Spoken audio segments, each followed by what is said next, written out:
అప్పుడు ఆయన లేచి, ఏం బ్రహ్మదేవ, హాయిగా పుండరీకంలో కూర్చోలేక తెల్ల తామర పువ్వులో కూర్చోలేక ఎందుకు అది వదిలిపెట్టి ఇక్కడికి వచ్చామన్నట్టు ఏమి ఎరగనట్టుగా. అప్పుడు ఆయన అన్నాడు, ప్రభు నీకు తెలియదే ఉంది, ఎవరో ఇద్దరు భయంకర రాక్షసులు నా వెంటబడ్డారు. వాళ్ళలో ఒకటి పేరు మధువు, ఇంకోటి పేరు కైటభుడు. వాళ్ళు ఎలా పుట్టారో నాకు తెలియదు. వాళ్ళు పుండరీకంలో కూర్చుని సృష్టి చేయాలని ఆలోచిస్తున్న నా మీదకి దాడికి వచ్చారు. ఆసనం నాకు ఇమ్మన్నారు. వాళ్ళకి ఆసనం ఇవ్వడం ఇష్టం లేక తామర పువ్వు మూసుకుని నేను కిందకి దిగిపోయాను. అదృష్టవశాత్తు నీ దర్శనమయ్యింది. నిన్ను ఆవరించిన శక్తిని ప్రార్థించాను, ఆమె తొలగింది, నీకు మెలకువ వచ్చింది, కాబట్టి ఇప్పుడు నాకు బ్రతుకొచ్చింది. ఆ రాక్షసుల్ని సంహరించి నన్ను రక్షించు అంటే అప్పుడు స్వామివారు చెప్పారు, నా చెవులలో నుంచి గులిమి బయటకు వచ్చింది.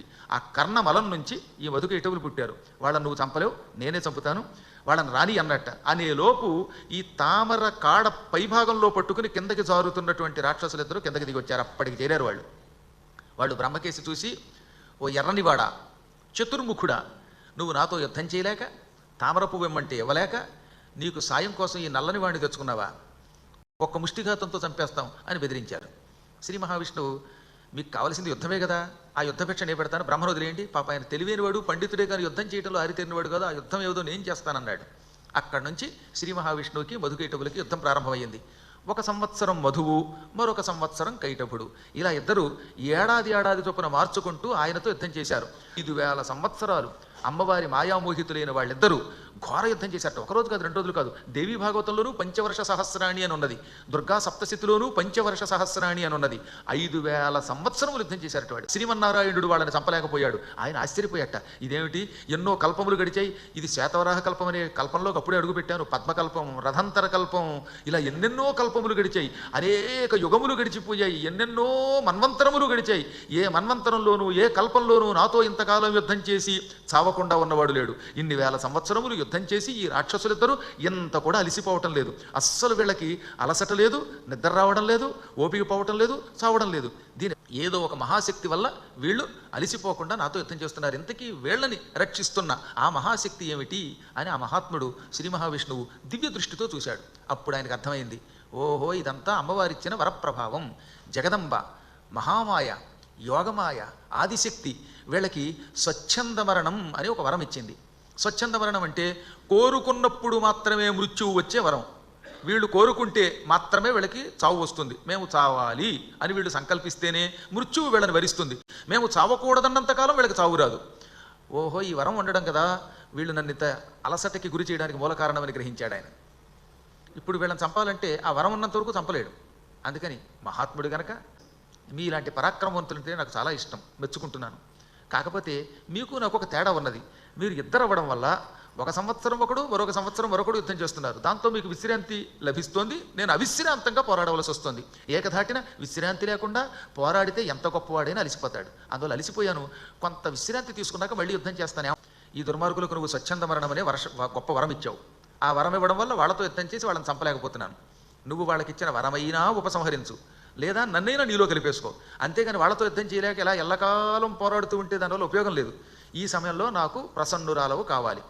అప్పుడు అమ్మవారు ఆకాశంలో కేవలం ఆయనకి మాత్రమే దర్శనమిస్తూ కనపడింది తల్లి ఆకాశ మార్గంలో. కానీ ఆ రూపం శ్రీ మహావిష్ణువుకి మాత్రమే కనపడుతోంది. పక్కనే ఉన్నటువంటి మధుకైటభులకి మాత్రం కనపడలేదు. ఆవిడ మాటలు హరికి వినపడుతున్నాయి, కానీ అసురులకు మాత్రం వినపడడం లేదు. ఆవిడ అన్నది, నాయనా వీళ్ళు పరమమూర్ఖులు, ఒక అపూర్వమైన హ్రీం అనే మాయాబీజాన్ని జపం చేశారు. ఆ మాయా బీజ జపానికి మెచ్చుకుని నేను వాళ్ళకి వరాలు ఇచ్చాను. వాళ్ళు అసలు మరణమే లేని వరం అడిగారు, అది ఇవ్వకుండా స్వచ్ఛంద మరణం అడిగితే అది మాత్రం ఇచ్చాను. వీళ్ళు నన్ను మోసం చేశామనుకుంటున్నారు, వీళ్ళని ఎలా మోసం చేయాలో నేను చూసుకుంటాను. నువ్వు మళ్ళీ యుద్ధానికి పిలు, ఆ తర్వాత ఏం జరగాలో ఏం జరిపించాలో అది నేను చూసుకుంటానన్నది అమ్మ. ఇప్పుడు స్వామివారు ఏం చేశారు, అమ్మయ్య అమ్మవారి యొక్క అనుగ్రహం పొందాను కదా అని అనుకుని వాళ్ళ దగ్గరకు వచ్చి, వీరులారా నా అలసట తీరింది, రండి యుద్ధానికి, నేను సంసిద్ధంగా ఉన్నాను అన్నట్ట. వాళ్ళు మళ్ళీ యుద్ధానికి సిద్ధపడ్డారు. సరిగ్గా వాళ్ళిద్దరూ యుద్ధానికి సిద్ధపడుతున్న సమయంలో ఒక మెరుపు మెరిసింది ఆకాశ మార్గంలో. ఏమిటా మెరుపు అని వాళ్ళిద్దరూ పైకి చూశారట. ఆ మెరుపులో ఒక అపూర్వ సౌందర్యవతి కనపడింది. ఎంత పూర్వం వాళ్ళ జీవితంలో ఎప్పుడూ అటువంటి సుందరీమణిని చూడలేదట వాళ్ళు. ఆవిడ విశ్వసుందరి, భువన సుందరి, మహాసుందరి.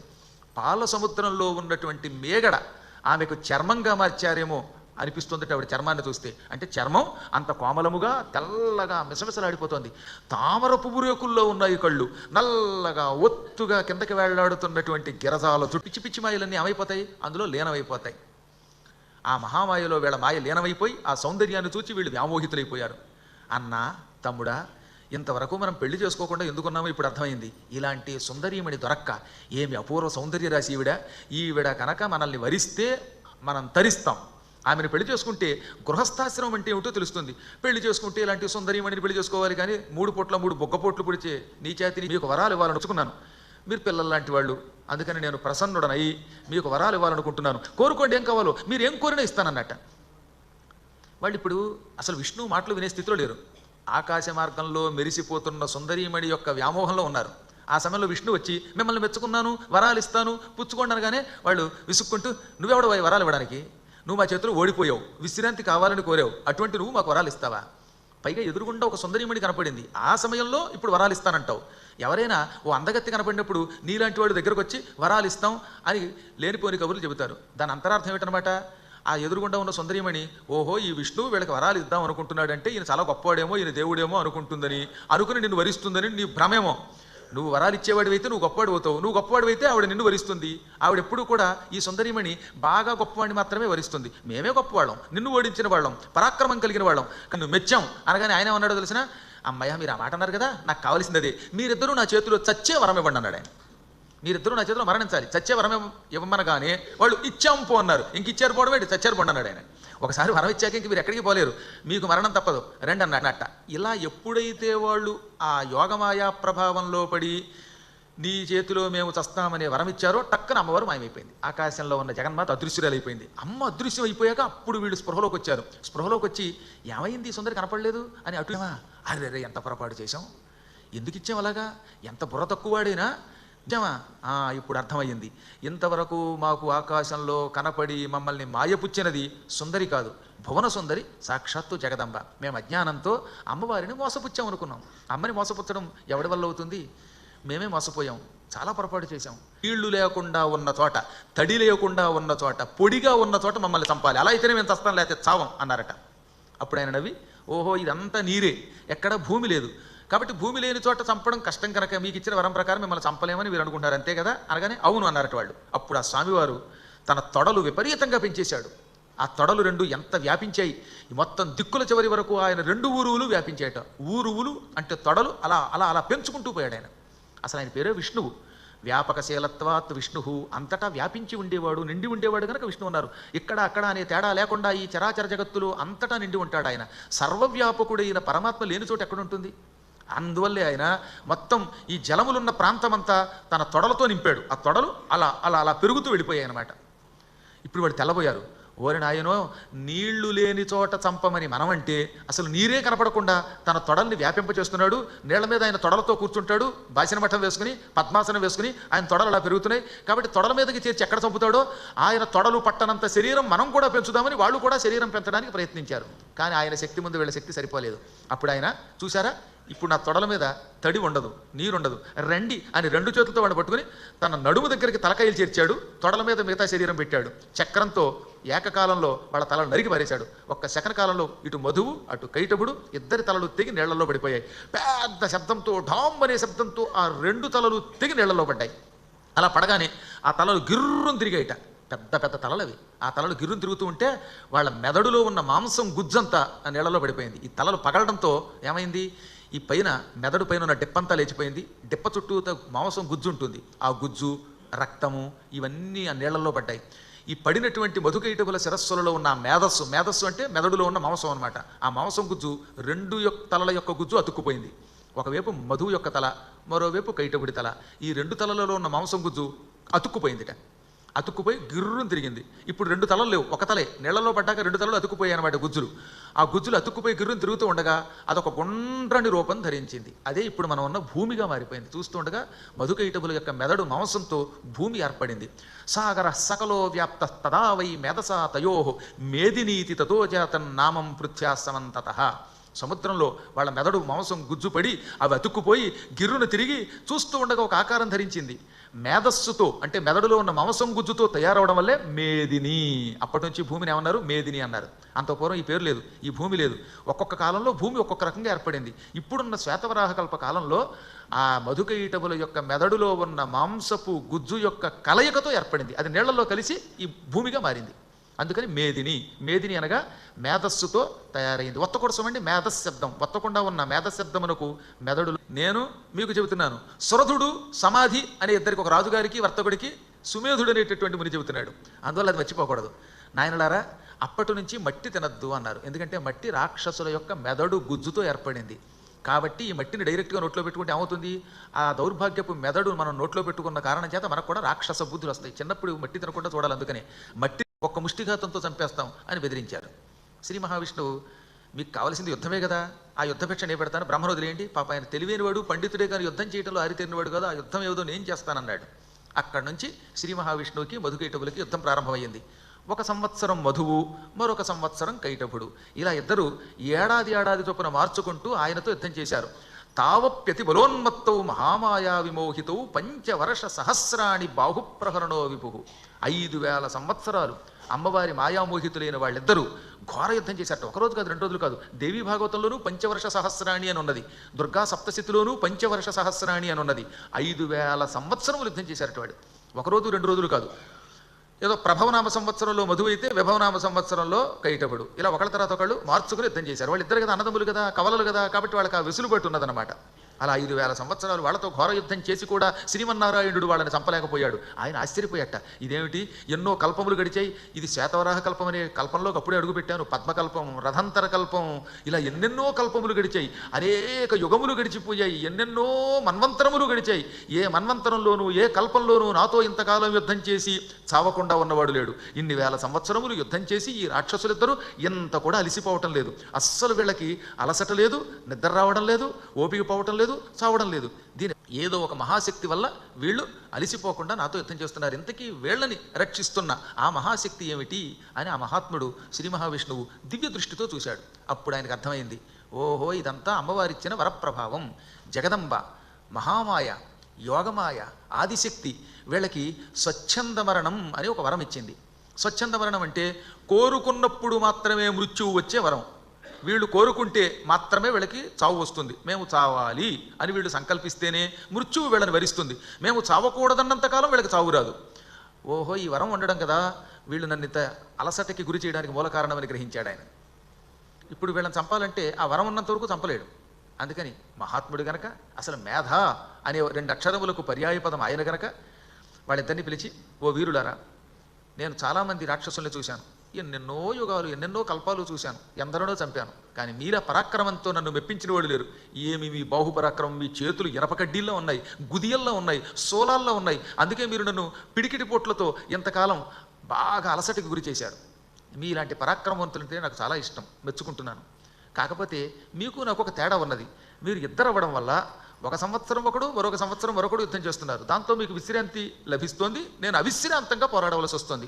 ఏకధాటిన విశ్రాంతి లేకుండా పోరాడితే ఎంత గొప్పవాడైనా అలిసిపోతాడు. అందువల్ల అలిసిపోయాను, కొంత విశ్రాంతి తీసుకున్నాక మళ్ళీ యుద్ధం చేస్తాను ఏమంటారనగానే వాళ్ళు కూడా మంచి నీతులే వల్లించారటండోయ్.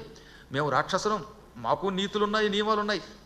శ్రాంతే భీతే త్యక్తశస్త్రే, అలిసిపోయిన వాళ్ళతో మేము యుద్ధం చేయం. శ్రాంతుడు అనగా అలసిపోయినవాడు. బాగా అలిసిపోయిన వ్యక్తులతో మేము యుద్ధం చేసి వాళ్ళని చంపం. భీతే, భయపడిన వారి యందు కూడా ప్రయోగం చేయం. ఎవరన్నా మేము, ఈ దుర్మార్గులకు నువ్వు స్వచ్ఛంద మరణం అనే గొప్ప వరం ఇచ్చావు. ఆ వరం ఇవ్వడం వల్ల వాళ్ళతో యుద్ధం చేసి వాళ్ళని చంపలేకపోతున్నాను. నువ్వు వాళ్ళకి ఇచ్చిన వరమైనా ఉపసంహరించు, లేదా నన్నైనా నీలో కలిపేసుకో. అంతేగాని వాళ్ళతో యుద్ధం చేయలేక ఇలా ఎల్లకాలం పోరాడుతూ ఉంటే దానివల్ల ఉపయోగం లేదు. ఈ సమయంలో నాకు ప్రసన్నురాలవు కావాలి. ప్రసన్నా త్వాంచదేహాలుగా శ్రీమన్నారాయణుడు జగదంబని, రాజరాజేశ్వరిని, పరాశక్తిని భక్తితో, శ్రద్ధతో, ఆసక్తితో ప్రార్థించగా అప్పుడు అమ్మవారు ఆకాశంలో కేవలం ఆయనకి మాత్రమే దర్శనమిస్తూ కనపడింది తల్లి ఆకాశ మార్గంలో. కానీ ఆ రూపం శ్రీ మహావిష్ణువుకి మాత్రమే కనపడుతోంది. పక్కనే ఉన్నటువంటి మధుకైటభులకి మాత్రం కనపడలేదు. ఆవిడ మాటలు హరికి వినపడుతున్నాయి, కానీ అసురులకు మాత్రం వినపడడం లేదు. ఆవిడ అన్నది, నాయన, వీళ్ళు పరమమూర్ఖులు. ఒక అపూర్వమైన హ్రీం అనే మాయాబీజాన్ని జపం చేశారు. ఆ మాయా బీజ జపానికి మెచ్చుకుని నేను వాళ్ళకి వరాలు ఇచ్చాను. వాళ్ళు అసలు మరణమే లేని వరం అడిగారు, అది ఇవ్వకుండా స్వచ్ఛంద మరణం అడిగితే అది మాత్రం ఇచ్చాను. వీళ్ళు నన్ను మోసం చేసామనుకుంటున్నారు, వీళ్ళని ఎలా మోసం చేయాలో నేను చూసుకుంటాను. నువ్వు మళ్ళీ యుద్ధానికి పిలు, ఆ తర్వాత ఏం జరగాలో, ఏం జరిపించాలో అది నేను చూసుకుంటానన్నది అమ్మ. ఇప్పుడు స్వామివారు ఏం చేశారు, అమ్మయ్య అమ్మవారి యొక్క అనుగ్రహం పొందాను కదా అని అనుకుని వాళ్ళ దగ్గరకు వచ్చి, వీరులారా నా అలసట తీరింది, రండి యుద్ధానికి, నేను సంసిద్ధంగా ఉన్నాను అన్నట్ట. వాళ్ళు మళ్ళీ యుద్ధానికి సిద్ధపడ్డారు. సరిగ్గా వాళ్ళిద్దరూ యుద్ధానికి సిద్ధపడుతున్న సమయంలో ఒక మెరుపు మెరిసింది ఆకాశ మార్గంలో. ఏమిటా మెరుపు అని వాళ్ళిద్దరూ పైకి చూశారట. ఆ మెరుపులో ఒక అపూర్వ సౌందర్యవతి కనపడింది. ఎంత పూర్వం వాళ్ళ జీవితంలో ఎప్పుడూ అటువంటి సుందరీమణిని చూడలేదట వాళ్ళు. ఆవిడ విశ్వసుందరి, భువన సుందరి, మహాసుందరి. పాల సముద్రంలో ఉన్నటువంటి మేగడ ఆమెకు చర్మంగా మార్చారేమో అనిపిస్తుంది ఆవిడ చర్మాన్ని చూస్తే. అంటే చర్మం అంత కోమలముగా తెల్లగా మిసమిసలాడిపోతుంది. కొంతమంది ఆడవాళ్ళ చర్మం ఉంటుందే, ఆ చర్మం ముట్టుకుంటే వెన్నపూస ముట్టుకున్నట్టు ఉంటుందిట. ఆవిడ చర్మం అంత మృదువుగా ఉందన్నమాట. ఒక్కొక్కటి చర్మం ముట్టుకుంటే గౌడి గేదెని ముట్టుకున్నట్టు ఉంటుంది. అది వారి వారి సుకృతం. మరి ఏం చేస్తాం మనం, మన కర్మల వల్ల మనకి ఈ చర్మాలు అవి వస్తాయి. ఆ జగన్మాత కనుక అపూర్వంగా మిసమిసలాడిపోతున్న మృదువైన మేగడ వంటి చర్మంతో దర్శనమిచ్చింది. తామర పువ్వు రేకుల్లో ఉన్నాయి కళ్ళు, నల్లగా ఒత్తుగా కిందకి వేళ్లాడుతున్నటువంటి గిరజాల చుట్టున్నది. మంచి అమ్మని మహామాయ అన్నారు. తక్కిన పిచ్చి పిచ్చి మాయలన్నీ ఏమైపోతాయి, అందులో లీనమైపోతాయి. ఆ మహామాయలో వీళ్ళ మాయ లీనమైపోయి ఆ సౌందర్యాన్ని చూచి వీళ్ళు వ్యామోహితులైపోయారు. అన్నా తమ్ముడా, ఇంతవరకు మనం పెళ్లి చేసుకోకుండా ఎందుకున్నామో ఇప్పుడు అర్థమైంది. ఇలాంటి సుందరీమణి దొరక్క, ఏమి అపూర్వ సౌందర్య రాశి ఈవిడ కనుక మనల్ని వరిస్తే మనం తరిస్తాం. ఆమెను పెళ్లి చేసుకుంటే గృహస్థాశ్రమం అంటే ఏమిటో తెలుస్తుంది.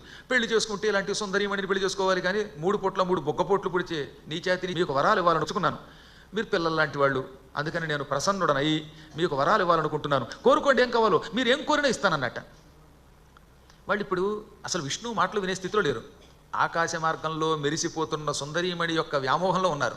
ఆ సమయంలో విష్ణు వచ్చి మిమ్మల్ని మెచ్చుకున్నాను, వరాలు ఇస్తాను, పుచ్చుకోండి అనగానే వాళ్ళు విసుక్కుంటూ, నువ్వెవడు వరాలు ఇవ్వడానికి, నువ్వు మా చేతులు ఓడిపోయావు, విశ్రాంతి కావాలని కోరావు, అటువంటి నువ్వు మాకు వరాలు ఇస్తావా?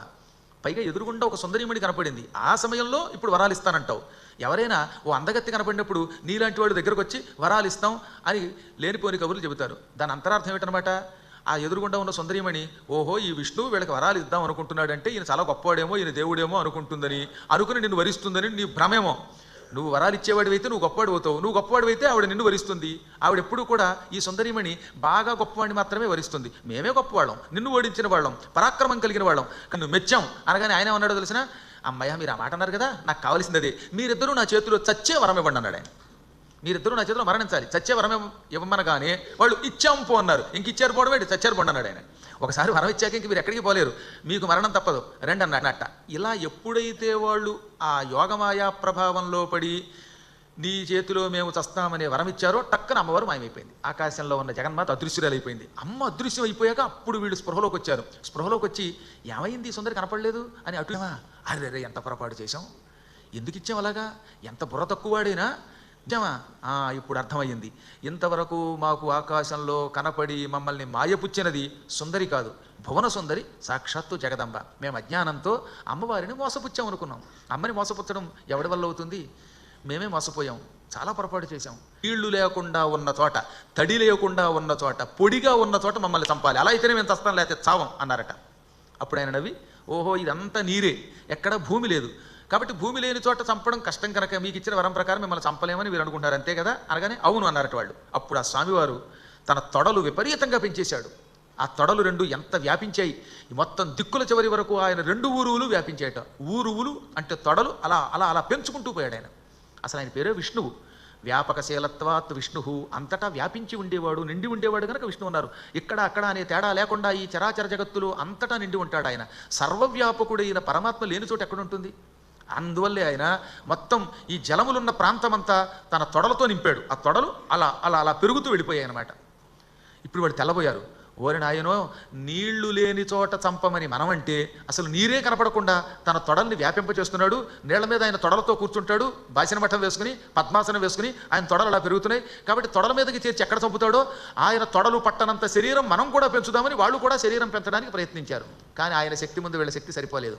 అప్పుడు ఆయన చూసారా, ఇప్పుడు నా తొడల మీద తడి ఉండదు, నీరుండదు, రండి అని 2 చేతులతో వాడిని పట్టుకుని తన నడుము దగ్గరికి తలకాయలు చేర్చాడు. తొడల మీద మిగతా శరీరం పెట్టాడు. చక్రంతో ఏకకాలంలో వాళ్ళ తలలు నరికి పారేశాడు. ఒక్క సెకండ్ కాలంలో ఇటు మధువు అటు కైటబుడు ఇద్దరి తలలు తెగి నీళ్లలో పడిపోయాయి. పెద్ద శబ్దంతో, ఢామ్ అనే శబ్దంతో ఆ 2 తలలు తెగి నీళ్లలో పడ్డాయి. అలా పడగానే ఆ తలలు గిర్రును తిరిగాయిట.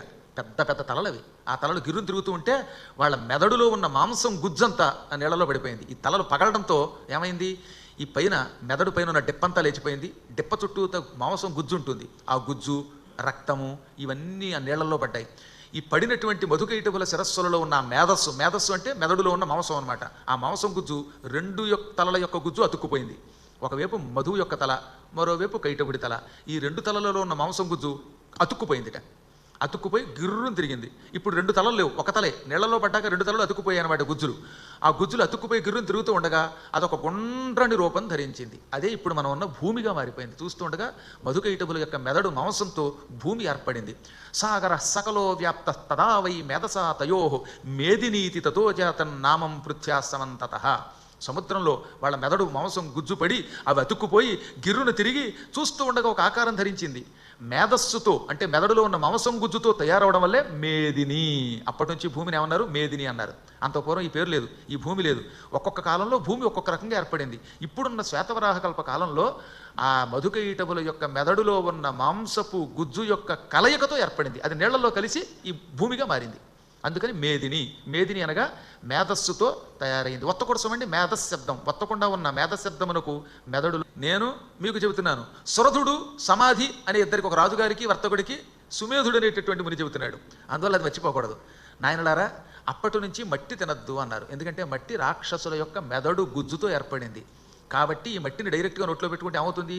ఆ దౌర్భాగ్యపు మెదడు మనం నోట్లో పెట్టుకున్న కారణం చేత మనకు కూడా రాక్షస బుద్ధులు వస్తాయి. చిన్నప్పుడు మట్టి తినకుండా చూడాలి. అందుకని మట్టి